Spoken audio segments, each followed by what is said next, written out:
Hello, welcome to Circle of Love. This is Cynthia, and we're going to be working on a really fun project today I'm super excited about. Let me show you my example. So here I have what I'm calling a hanging or a happy heart hanging.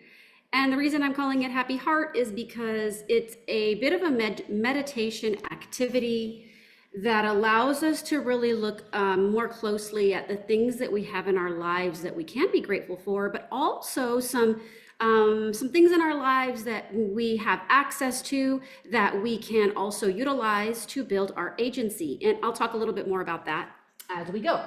But we need to begin first the construction of our project. So I'm going to flash over to my work surface to show you what supplies I have there. All right, today we'll need 2 sheets of paper. Here I have 2. We will definitely need a glue stick or some other form of glue or attachment device or system. We have a pencil, scissors, markers. I have paint for coloring. You can use markers, you can use whatever else you want for coloring. And if you don't have coloring supplies, don't worry about it. And as a matter of fact, markers act also as coloring supplies, okay? And if you don't have a pencil with you, also don't worry about it because markers also act as drawing tools. And then lastly, we'll need string of some kind to do the hanging with, okay? All right, I'm gonna get started. There are a few steps to this, so I wanna make sure that we have plenty of time and that you can do this in a relaxed and calm way.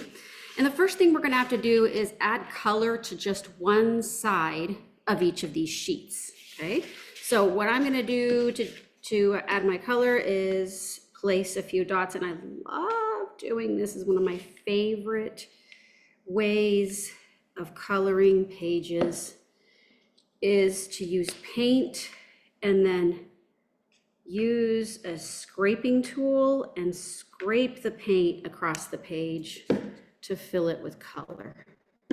So let's see, on this side, I'm going to be using a purple and pink kind of color scheme. You can think about what color scheme you'd like to use, and it doesn't have to necessarily correlate with our words that we're going to be writing later, but if you want to, you can do that. And see what kind of mood you're feeling in, maybe colors that you're grateful for that help you get into that gratitude kind of mode. I'm going to turn my page again, and see, this is such a fast and simple way to fill the page with color quickly. Okay, when I have extra paint, I just use a wipe. By the way, I'm just using a plastic hotel card that I save. I save all my hotel cards and all my old credit cards or old gift cards. They're great for this. Sorry about that scraping noise. I'm sure it's not very pleasant through the video, but I will be doing a little bit more. So if you need to turn down the volume during this part, feel free. I'm going to choose a different color scheme here on this page, just so that I can have a little bit of a difference between the 2 sides of the heart. And I'm not necessarily thinking too much right now about trying to match the color with the theme of the words or of the heart. Really, I'm just right now focusing just on choosing 2 different color schemes, that's all. This one has more yellow and it has a little bit of blue, so it'll give a little bit of a different effect. I'm going to fill that.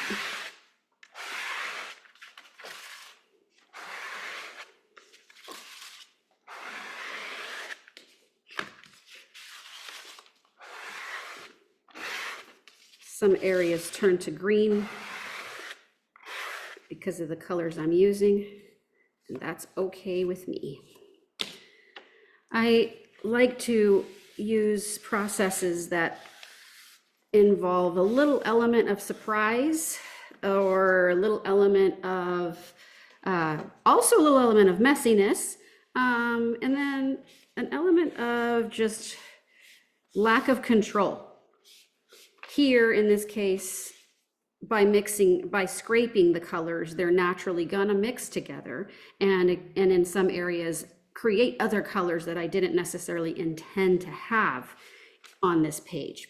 But I don't have control over that, since they're going to mix on their own and they're naturally going to create their own additional color. All right, so I have now 2 pages, and they each have slightly different color schemes. And I'm just going to give them a second to dry. While I'm doing that, I'll describe what our next steps will need to be. For our next step, we're going to need to draw a heart shape. Okay, like you see here for the general shape of the mobile.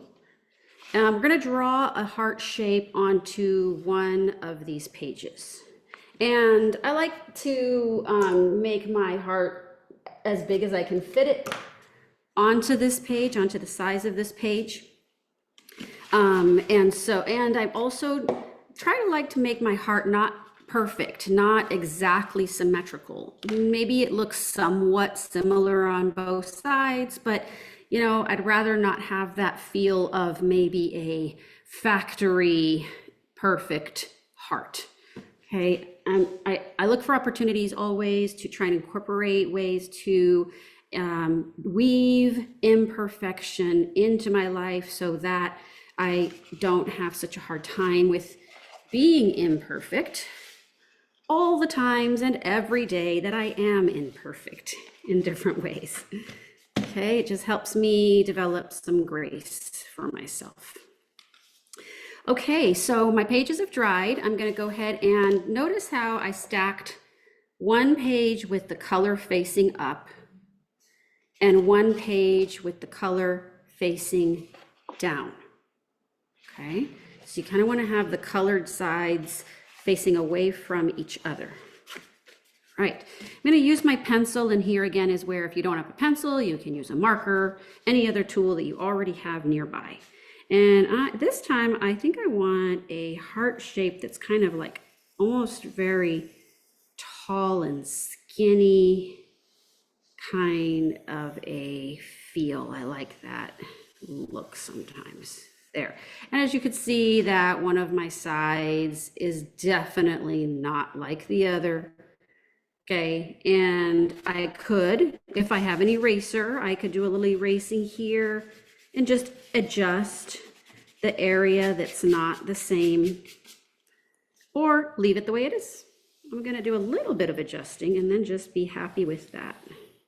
Because actually, since we are going to be cutting the heart into different shapes a little bit further in our process, it really doesn't end up showing up so imperfect later. Okay, I think it'll make more sense as we go. All right, so the next thing I'm going to do is grab my scissors, and I'm going to cut this heart shape, keeping both of my pages together. So here on the other side, you can see I still have my other colored paper back there. Okay, I'm just keeping them stacked together. And I'm going ahead and cutting them. By the way, I'm using a thicker paper that's actually watercolor paper, but you can use any type of paper you want for this. You can even use cardstock. You could even use copy paper. You might find that paint makes the copy paper warp a lot. So maybe instead of using paint to do your coloring, you could try markers if you use copy paper. Okay, just kind of play around with the different effects, or maybe you like the warped look, and then that works fine for you. Okay, so I like my scraps too. I often use these for other projects, but I'm going to set them aside right now. Okay. And now I have, you can see, the first heart with the color facing up, the second heart with the color facing down. And if I stack them on top of each other, they line up perfectly. Okay, that's what I want. Because for our next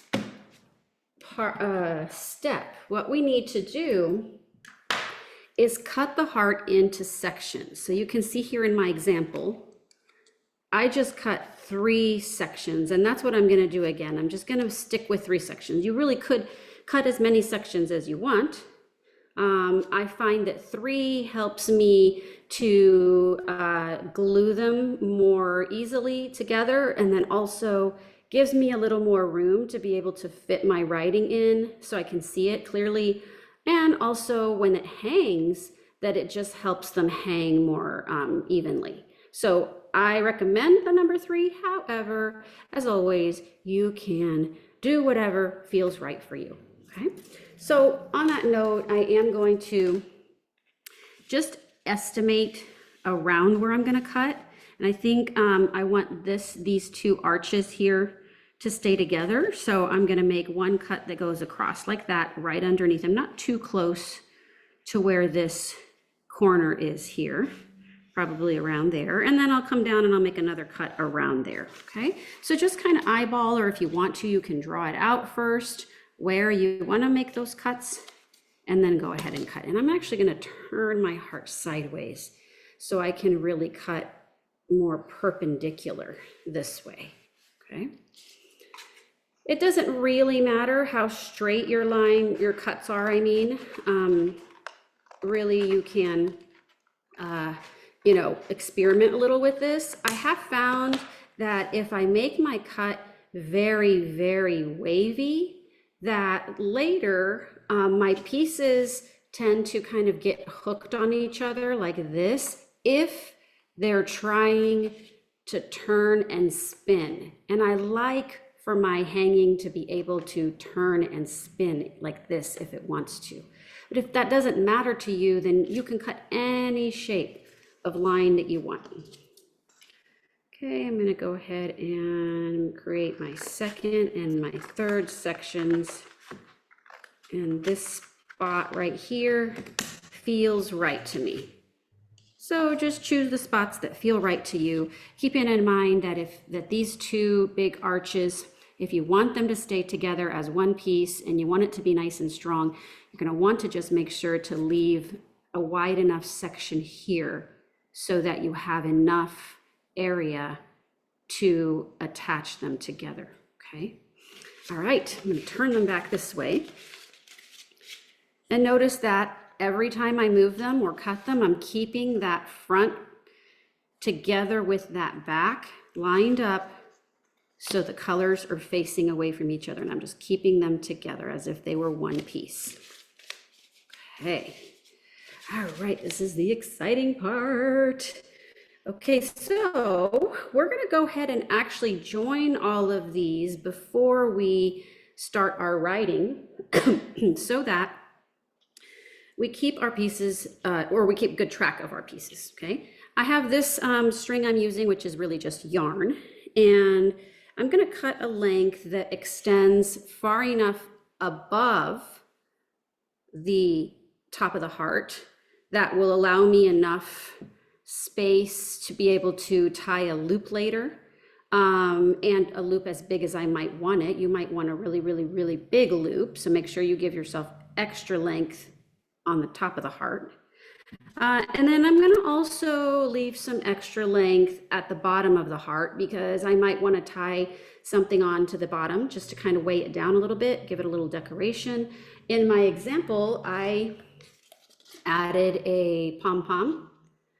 I might this time like to add maybe beads or some other decorative feature just to help weigh the bottom down. And I say that because adding weight to the bottom will help if there is some kind of a draft or slight wind. It will actually allow for these pieces to be able to spin more freely and just give it a little bit of an extra kinetic feel, movement feel. I always like to incorporate some movement if I can. All right, so I'm just gonna kind of lay the string like this over the pieces and estimate about how long I think I want my string to be. I think I'm gonna go about this long. So I'm gonna go ahead and cut myself a nice extra long length, okay? And just set it like this right next door to your pieces. Okay. Here's my string right here. I know it's hard to see it because I have such a messy mat here. And I'm gonna take my top piece and flip it over like this. I'm gonna take my middle piece and flip it over like this. And then I'm gonna take my lower piece and I'm gonna flip it over like this, just the top. There, so the bottom is left behind. And I'm gonna line up my pieces like this really well.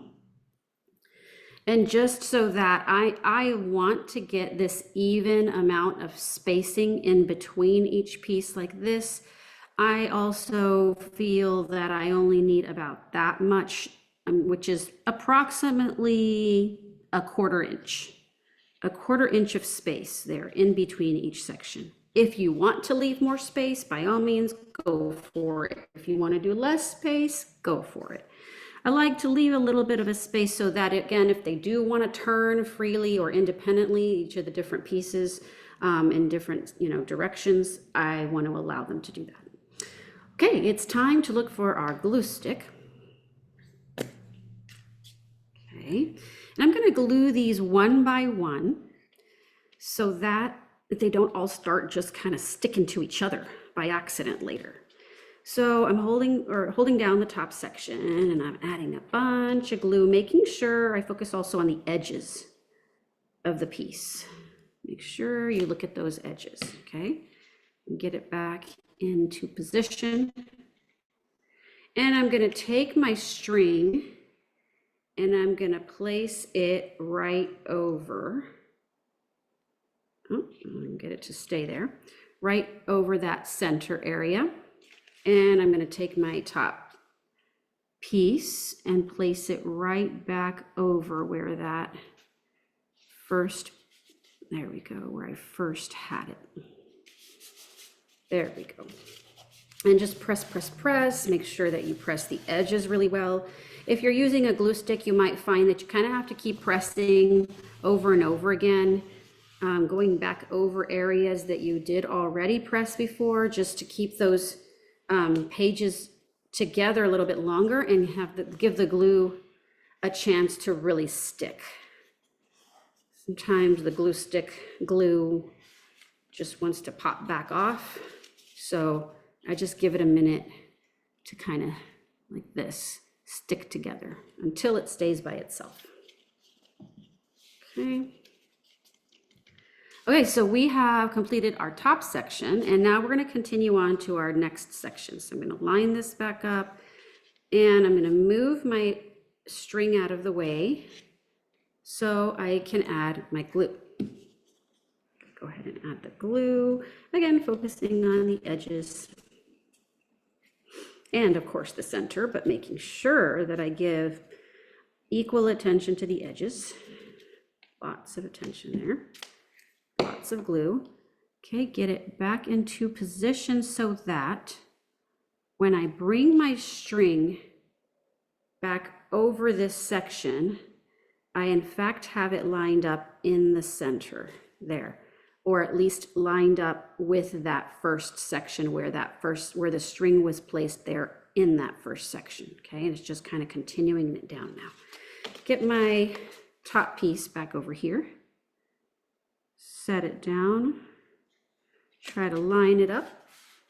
Here we go, and set it down and press, press, press, and keep pressing until I see that all the edges are staying down by themselves. Again, sometimes you have to hold it for a minute. Sometimes you have to go back over areas that you already pressed before.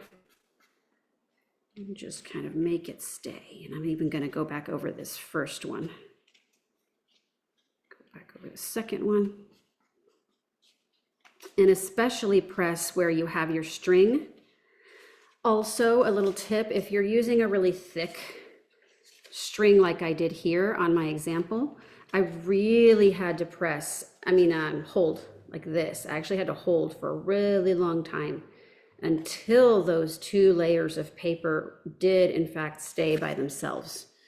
Okay, so if that seems to be separating, you just have to keep holding it longer and it will stay. It will. You just have to keep holding it longer. Okay. All right. I think that I'm seeing everything stay by itself. So I'm going to move on to my last section. Okay. Again, I'm going to line it up in place. I'm going to move my string out of the way. Grab my glue stick and glue away. Focusing on those edges. Getting those edges really well coated with the glue. Okay, putting this back into position, right about there.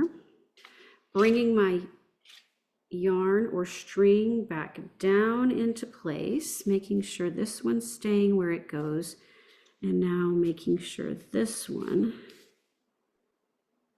there we go.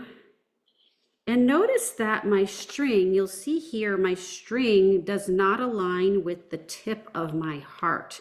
And that's because my heart was not perfectly symmetrical. And that's okay. I'm going to just leave it where it is. I'm not going to worry about that it doesn't go to the corner of the heart or to the point or to the tip of the bottom. That's okay. It goes where it needs to go in order to hang straight. So don't worry about that. And I just have to press, keep pressing lots. This is some good finger strengthening exercise right here.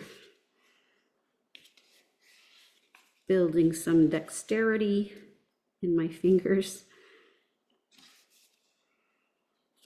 Okay, keep pressing. I'm feeling right here at the bottom that I just need to make sure I keep pressing so that those 2 layers really stay together.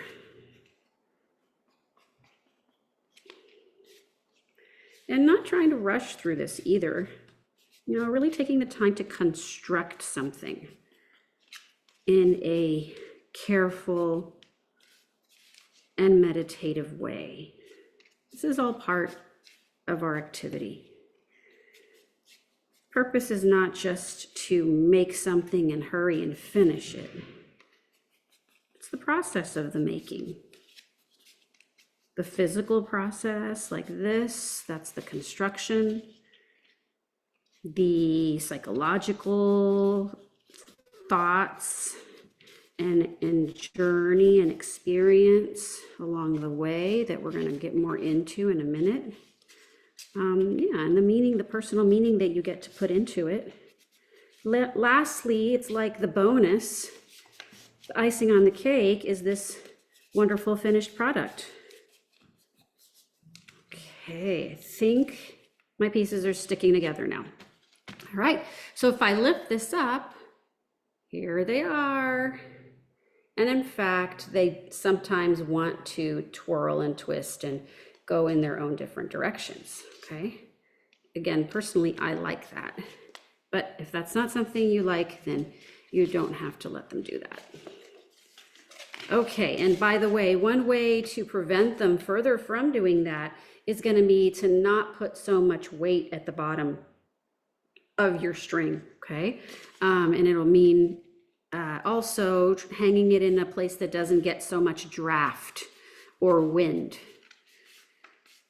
I'm seeing from this side or this direction that some of the areas, especially where the string is, are wanting to separate. So I'm just going back and doing some more pressing. Little more pressing. And I also think this is happening because I'm using thicker paper. You might find this happens more with thicker paper. Okay, the copy paper I think sticks together much more quickly or easily. There. That's okay though, remember that. Yes, it still will work. You just have to adjust the amount of pressing you do. Okay, it's time now for us to begin our writing. Now, this is my favorite part of this project because I started it with one intention. And as I started working on my example, I realized, oh, there's so much more to it. And I had a really great time building so much more meaning than originally intended. And here, I'll explain that as I go. So on one side, I'm going to invite you to dedicate that side to things as in objects maybe, or things that you can see or things that you can touch in your daily life. This is day to day, maybe something that you use every day, something you see every day, something you hear every day, okay? That you appreciate or that you enjoy, that brings you joy. Maybe it brings you comfort. For some reason, it is a pleasant experience for you, okay? Here's some examples I've written on my first hanging heart. Wool socks. I have a routine before bed. I switch into my wool socks, and this happens all year round. I have a thing about wool socks. Yes, I wear socks, and yes, I wear wool socks, and yes, I wear wool socks even in the summer. For some reason, I can't sleep through the night if I don't have my wool socks on. So they just bring me comfort. When I put them on, it's like it's like I'm nesting. It's like I get into this cocoon kind of feeling, and it's just really comfy for me. I really enjoy that moment of the day every day. I also have this specialty, I call it honey tea. It's actually chamomile tea that comes with honey in it. And I get it from my family's home country, which is Ecuador. And whenever I go visit there, I come back with a suitcase full of it. And then I have to make it last until the next time I get to go. And that's a really special, just a little, not only does it taste delicious, but it just reminds me of my family and of lots of great, wonderful ideas of ancestry and belonging. So I like that. And that's something that I drink almost every day. And it's also something that I use as a comfort, just to kind of unwind, okay, that kind of thing. And lastly, the sun. Although I don't get to see the sun every day because I live in Washington, when it does come out, even if it's a tiny bit, it brings such a smile to my face and to my heart. There's something about that feeling and joy of the light, this extra kind of light shining from above, and there's just something about it that I'm really, really drawn to. Different people are drawn to different elements of nature, and for me, the sun is just one thing that I just can't get enough of, and not so much the warmth of it. It's the light of it. So anyway, those are physical things that, again, I find in my daily life that when I encounter them or when I use them, when I am in them, that they bring me joy. And I want to pay attention to that joy and that comfort. Okay, so I'm going to take a moment now to add some words here to this side of this new heart. And I'm going to look for some new things in my daily life that I enjoy. I, by the way, am using these markers that are actually called acrylic markers. And I like these because they are very opaque, and actually they're like paint markers, but they're not the kind that smell and you don't have to shake them or anything like that. It's actually a felt tip. And it has a dual tip. So it has a very thin tip. I'll show you this one comes with a very thin tip, and then this kind of more rounded, thicker tip. I got these on Amazon. They were super cheap. I think they were like $8.99. I don't have the brand right now, but if you just search acrylic marker, you will find plenty of options on there. They are a cheap version of what are also called Posca pens, which are really great. Posca pens are also much more expensive, and I like to use, I just like to use things that are not going to be as expensive for me. So anyway, you might see that's why I'm getting a certain effect on top of my paint.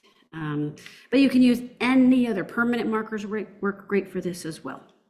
All right, so I'm going to take a moment to think about the things that, again, these are going to be objects, or things, again, we can touch, we can feel, maybe we can actually hear them, maybe we can see them, okay? And there's a reason why we're focusing on those things right now on this side of the heart. And I'll explain more about that in just a moment. All right, let's see. Lately, I have been noticing all of the leaves, the different colors of all the leaves around here. And I realized that I actually do that. I mean, almost once a day, if not twice or 3 times a day, I will find myself stopping wherever I am and getting my phone out and taking a photo of a leaf I have found on the ground. And sometimes it's because of the shape, sometimes it's because of the color, and sometimes it's because of the pattern that's on it. But I love that because as I'm doing that, as I'm taking the photo of it, I realize that it has literally stopped me in my tracks. And you know that expression, stop and smell the roses? Well, for me, it's stop and observe the leaves. And that moment where I'm stopping everything just to enjoy this simple thing on the ground, but is not really very simple because it's what I consider to be miracle of nature. It just brings me such pleasure. So leaves, for various reasons, again, different colors, shapes, patterns, are a real inspiration for me in my life. All right, so I'm gonna leave that there. I'm gonna take you might see here on this example that I did write the word first with color, and then I went back with a darker color or darker marker and added a little kind of like a shadow effect. And that's just to help it pop out. So I'm gonna do that here too. And I think I'm gonna do that with, instead of using black this time, I'm gonna use this. Well, this might not be dark enough. Let's see. I'm gonna use this dark purple. See if that's, oh, there we go. That's dark enough. There, just to give it a little bit of a added touch. There we go. Help the word jump out a little, but you can use whatever technique you like and whatever technique works for you. Okay, that's just what I'm using. Okay, there we go. All right, let me think.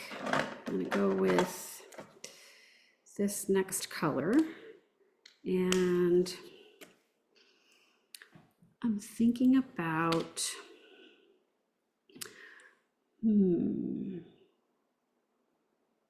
something very simple, and try to find a specific thing. So here, rather than writing nature, because there are also in nature, and I love nature in general, I specifically chose leaves because I'm putting myself back in that moment where I stop in my tracks and I observe and I notice and I photograph and I appreciate and I enjoy a leaf. And again, this happens, like I said, almost daily.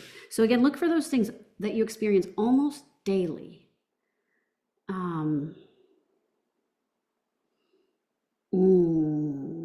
I know something else I'm thinking of. Smells. I love certain smells, but more importantly, I am a huge fan of aromatherapy.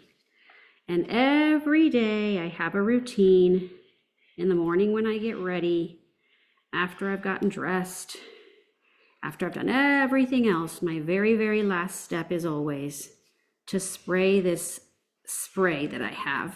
And it changes over, different times. I use a different one, kind of depending on what I'm feeling. But it's like it helps me just be completely ready for the day. And also, as I'm on my way to a new activity, I have a spray that I keep in my car that I spray. And it's just aromatherapy. I use it all of these as aromatherapy. And that's just a daily thing for me.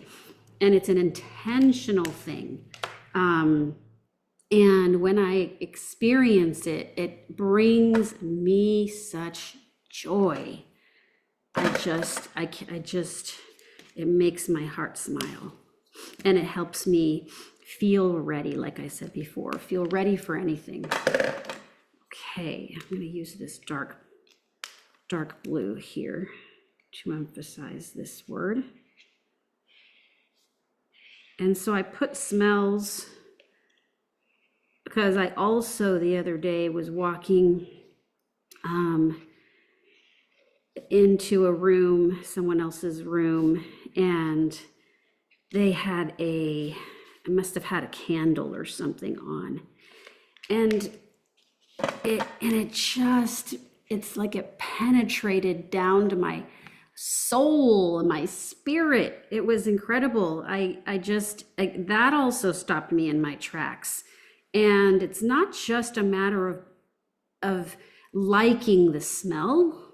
It's an entire joyful experience, almost awakening in that moment. It really, really affects me greatly. So that's why I put that there. That's really important to me, and it brings me joy. All right. I'm going to think of one more. Let's see, one more. I'm going to use, I think I'll go with this color. And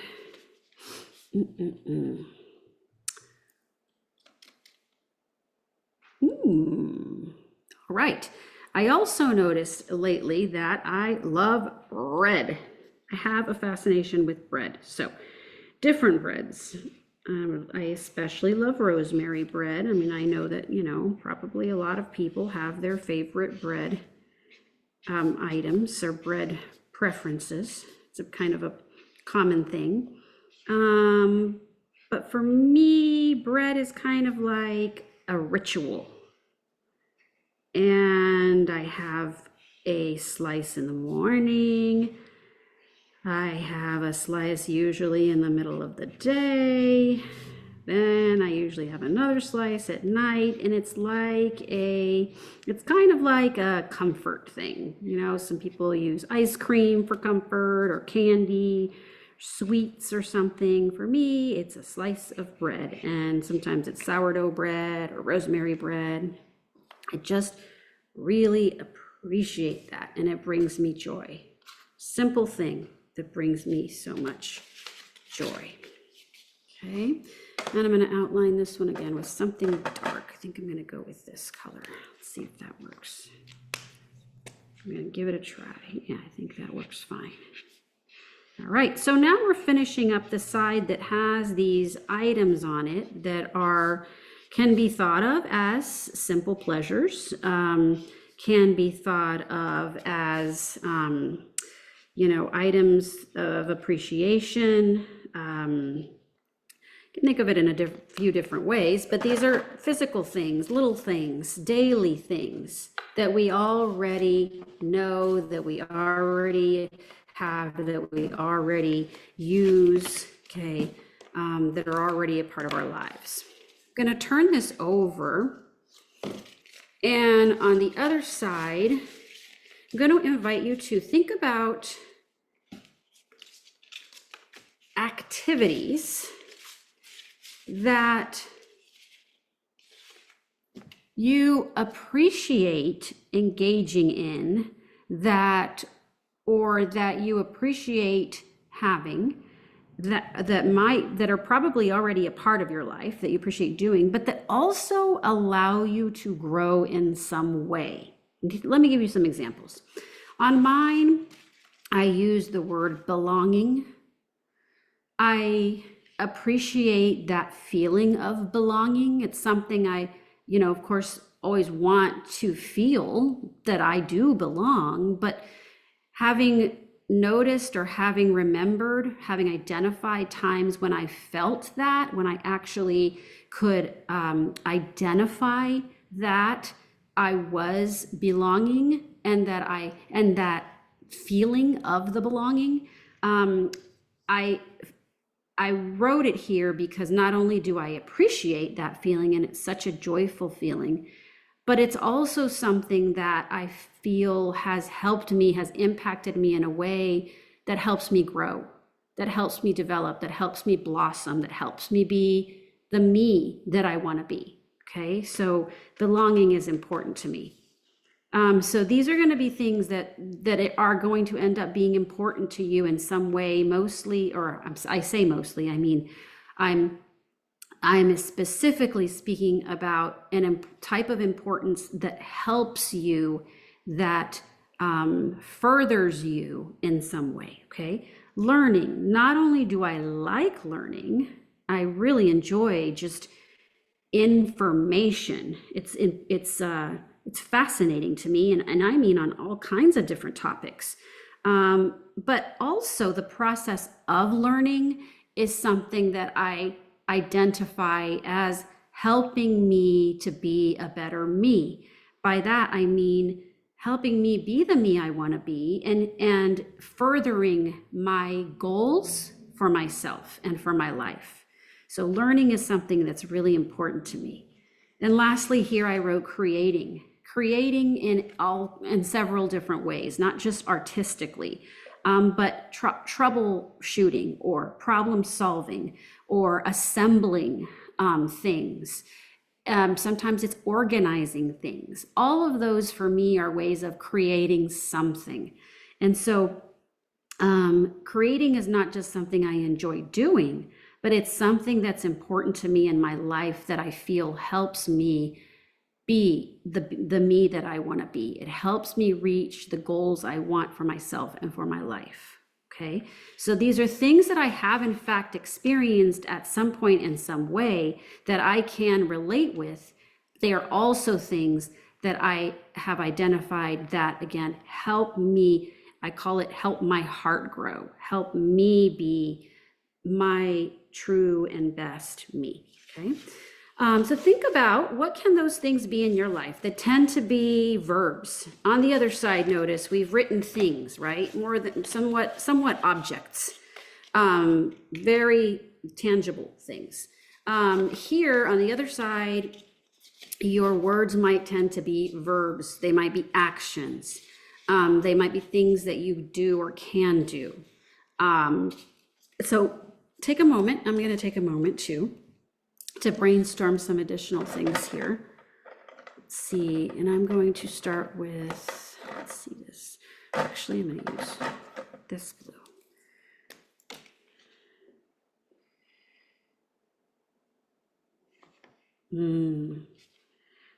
I know. When I was little, I thought I could notice things that other people did not notice. And that's because I was very little, like physically short and little. And while the adults were busy looking at certain things or, noticing or interacting with each other, I was busy watching and listening and paying attention to others, just kind of what's going on. And I would just notice some things, and I always felt like that was my superpower. And I like noticing. I like picking up on things that either others don't or that maybe I didn't before. Discovering something new that I didn't see before. And when I say see, I also mean just understand, interpret, besides visually seeing it with my eyes. Okay, so noticing is one that I also believe not only do I appreciate and I enjoy, but is something that helps me grow and helps me be my best me. Oops, I think I'll use this color. Yep, I think that'll be okay. All right, so I'm going to continue here, taking more time. to really finish filling in these words in a moment. But for now, I'd like to just invite you to, there we go, watch as I finish assembling just the bottom of this in case you're interested in adding some of the details that I'm going to add, and then also the top of this, okay? And I think that for the top, I'm really just going to add a loop. I'm going to trim that down. I'm going to add a loop here. There we go. You could get really fancy with this. You could do you could do braiding, you could do twisting, you could do a lot of different things with that. And on the bottom, I'm going to string some beads that I don't have with me at the moment. I'd have to go get them. They're just a few steps away, but I'll do that later. What I really want to show you though is in case you are interested in adding like this, a pom-pom, there's a very easy way to do that. So here on this new hanging, happy heart hanging, I'm gonna be adding beads, and then after that, I will add a pom-pom, okay? And here's how I do that. I just take a bunch of string or yarn, wind it up onto my hand, or my fingers, I mean. And notice that I have my fingers somewhat separated because that determines the diameter of my pom-pom. In other words, here's how big my pom-pom ended up being, and you can see that's about the width of now my fingers stretched out right here, okay? If you want a smaller or shorter pom-pom, keep your fingers together. Okay, so let me keep winding this up. And the more that you wind, the fluffier your pom-pom will be. And the more stuffed your pom-pom will be. Okay, just gonna keep going. And you don't have to use the same kind of string or the same kind of yarn for your entire pom-pom. You could actually, I could cut this one now and I could just start winding a new one right onto the same bundle. Okay. Since I'm using this yarn that does actually change colors as it goes, I'm just keeping with the same one. Okay, I feel like I have a pretty thick bundle now. Okay, I'll give it a little bit extra just to be on the safe side. I'm gonna go ahead and trim that off. Okay, and so you can see it's wrapped around my fingers, right? So what I'm gonna do is I'm gonna make a cut here through the top of the bundle, like this. And as soon as I start cutting, I stop for a second, I pause, I slide out my fingers from the inside of the bundle, and I come out and I just grab it there and grab it there. It's like I'm clamping it there. And that way, when I finish cutting, I already have a grip like this on the pieces, and they're not going to go falling everywhere. And then I just turn it upside down and I cut through the bottom of the bundle. And again, I already have a grip on the pieces, so they're not going to go falling everywhere, okay? You might need to adjust your hands or, get a different grip. And if you see any that you ended up not cutting through, then just kind of, there you go back and cut again in that area. Okay, so now I have, let me switch hands. I have a pile of these short pieces of yarn. And what I'm gonna do, set them down for a second, is grab myself a section, with a little bit of a longer section like that. Okay, lay that down first. Place your bundle like this on top, like you're just gonna tie the bundle together right in the middle of the bundle. And that's what we're gonna do. We're tying it, and I'm gonna pull it tight, really tight. The tighter you pull it, the more it will cause the short pieces, the pom-pom pieces, to fluff out, okay?